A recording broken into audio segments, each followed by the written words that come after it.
you look at this part right here, Wow.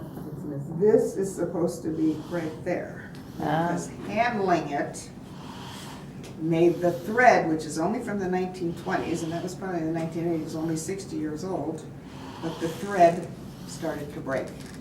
And most of the beads from the 20s were put on with a tambour stitch. It's like a little chain stitch, so they reach the bead, reach the bead, and reach the bead. So once the thread breaks, the whole thing. So when it came back, we spent about 2 or 3 days going to the back and trying to keep anything else from falling off. And since then, I haven't lent it to anyone. I just pick it up like this. When I take to the 1920s, look at this.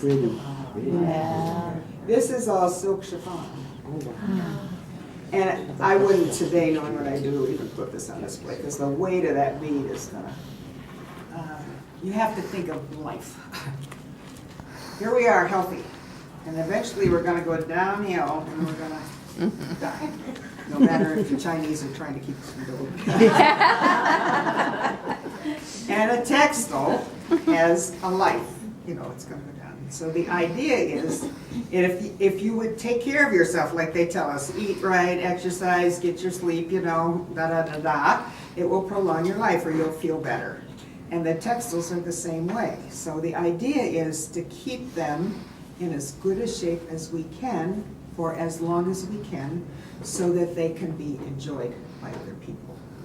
And if we do dumb things like put them in front of a window or, you know, allow people to wear them in a fashion show and put their makeup on, or if we leave them out in light or dust, we're going to hasten their demise. And a heavy textile, weight will pull. Because anything that's heavy, the bottom pulls down on the top and it stretches. And there's a relaxing thing. So if you let it hang for a week, and it's stretched a little, you lay it down, it relaxes and it kind of goes back. If you let it hang too much, it doesn't go back to its natural. And if you keep letting it hang, sometimes it breaks at the bottom. Wow. So if you hang, for instance, if you have a beautiful quilt that you like to hang on your wall, give it a break every once in a while. Absolutely. Ideally, you wouldn't leave textiles up for probably more than 3 months. If you put it on your wall in a special place, how many of you are going to change it? I've seen textiles framed. How many of you are going to take a big quilt framed and take it down and do something back? You know, you need your own curator at home to do it.